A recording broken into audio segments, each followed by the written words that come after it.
华为 Mate 60 Pro、三星 S23 Ultra， 今天就来看看它俩的对比啊。我估计看过上期的朋友都想知道新固件下华为的夜景问题解决了没有啊？我可以告诉你啊，解决了一半。那着急的朋友呢，看下方进度条，跳到夜景环节啊，你们可以先看，但是其他环节也很精彩哦，别忘了看啊。那说回这两台手机，从价格上说，它俩现在应该也差不多了吧？还有一点啊，就是 Mate 60 Pro Plus。我们团队这2-3人呢，是真是抢不着啊，买也买不着，抢也抢不着，弄也弄不着。等有了再说吧。我们肯定也会看看 Mate 60 Pro Plus 的表现怎么样。那我们的节目呢，一直鼓励大家参与到摄影中来。这期也一样啊，我会用手机去拍摄一些摄影作品。那我拍的不好，抛砖引玉，主要是希望您也能参与到摄影中来。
前面的照片就是这台手机所拍摄的，但是台手机就能拍，不光它俩能拍，您的手机也能拍，关键是要参与到摄影中来才行。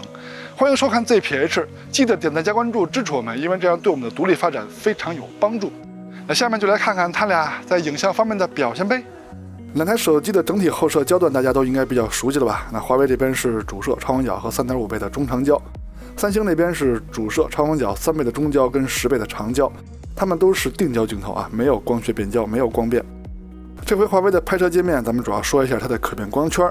那上回有人说大吴啊，这台手机在专业模式里的光圈选项啊，从 F1.4 到 F4， 你每拖动一格，它的光圈都会跟着变化啊，物理光圈都会跟着变化，这肯定大于4档啊，这肯定不可能只有4档啊。没错，看这段视频，它确实有很多物理的光圈大小可以选择，远高于4种。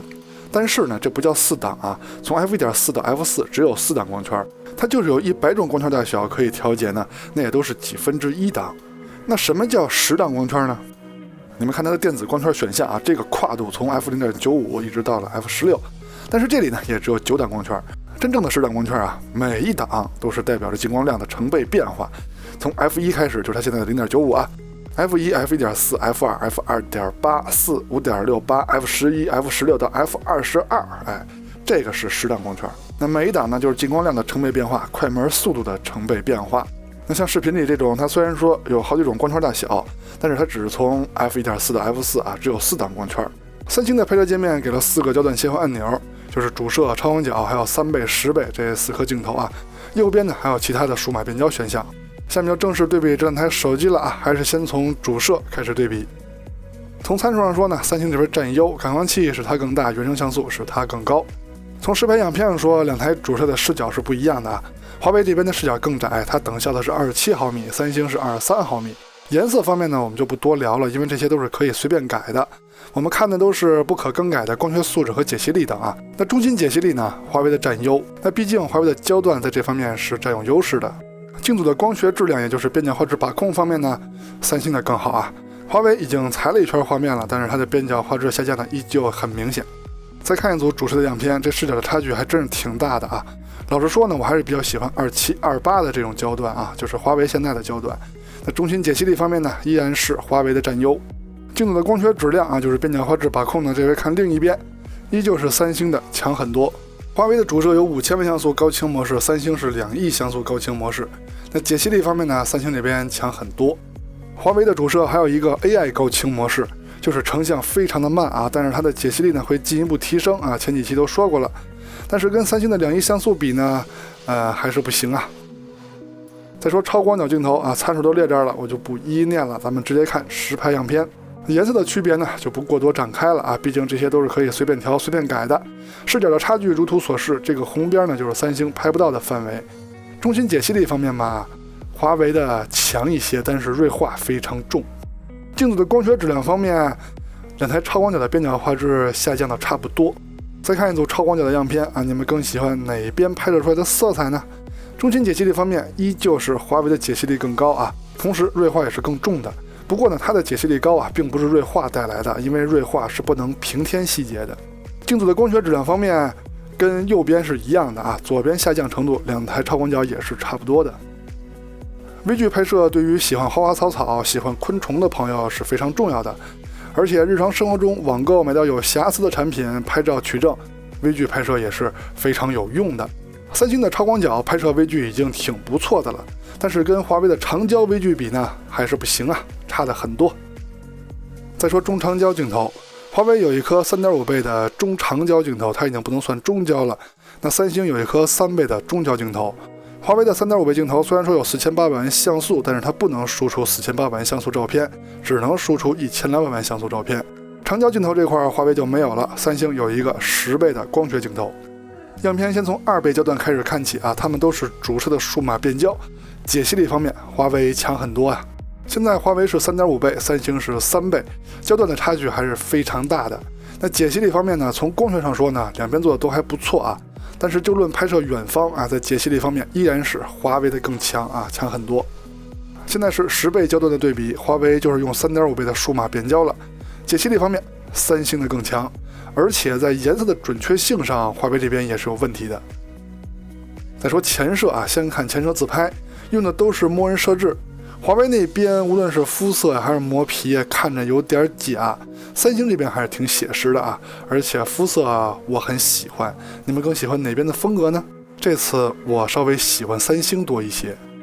前摄录像方面，这回两边都趋于写实了。华为那边磨皮也不是很重了，但是颜色方面还是有区别的。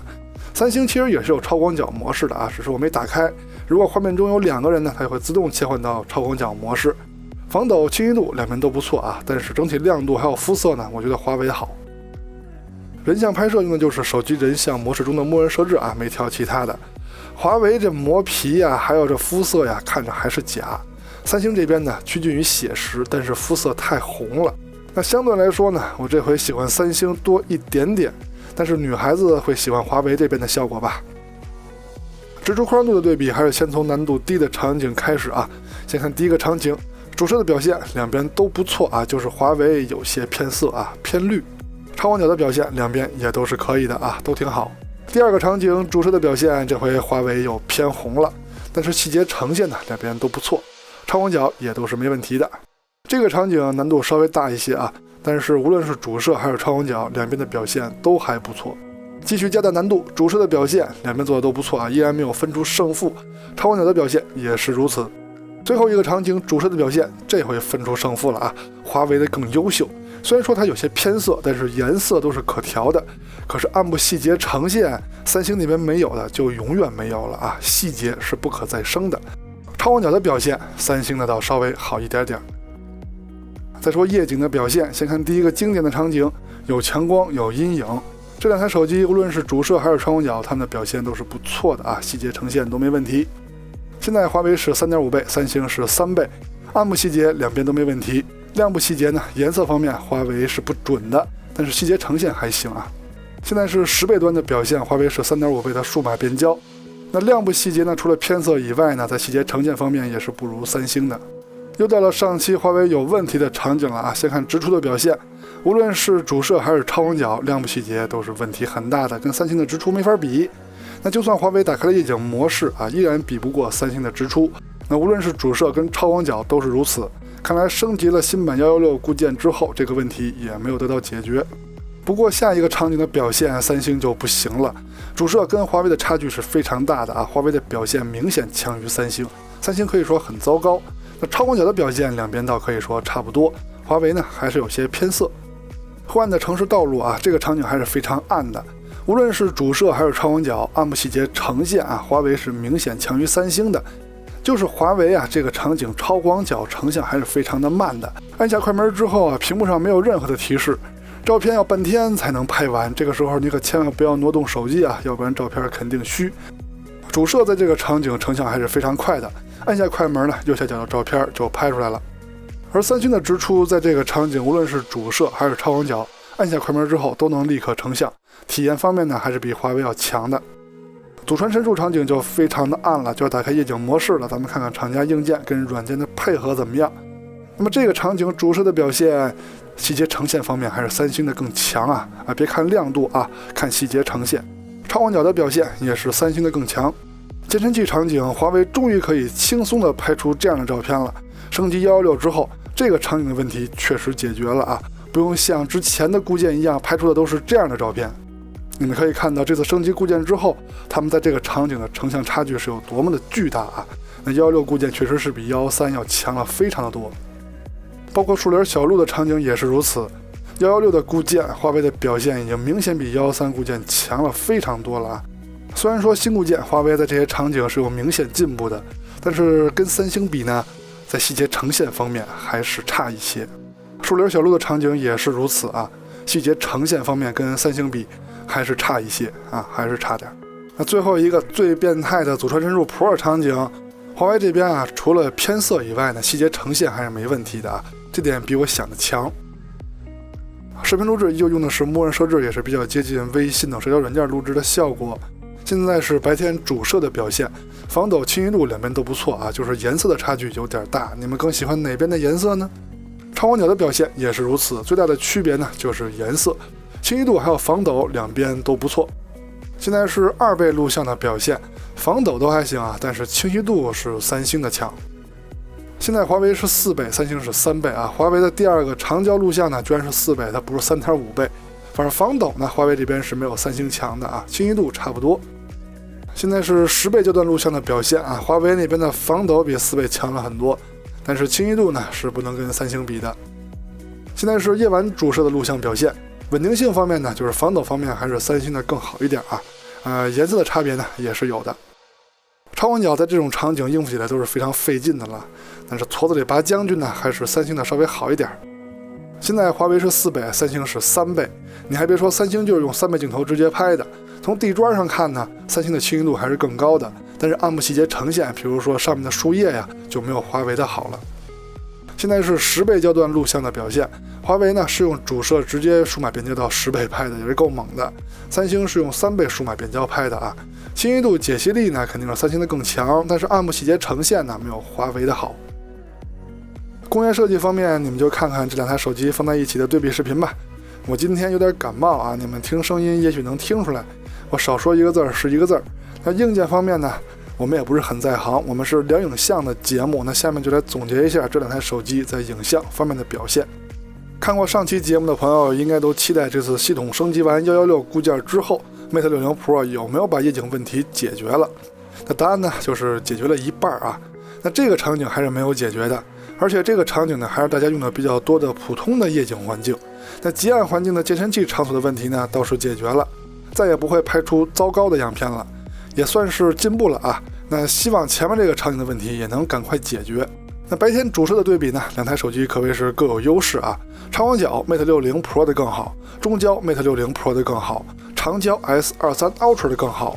微距呢是 Mate 60 Pro 的好很多啊。前摄和人像的表现呢是风格不同啊，因人而异吧。那宽容度 Mate 60 Pro 的更好一点。夜景虽然说两边都有失误啊，但是综合比较呢，还是 S23 Ultra 的更好一点。录像白天主摄跟超广角的表现两边都不错啊，中长焦都是 S23 Ultra 的更好。那夜晚录像的表现，主摄跟超广角也都是不错的。那中长焦的差别呢，也都是风格的区别啊。那具体好坏呢，也就因人而异了。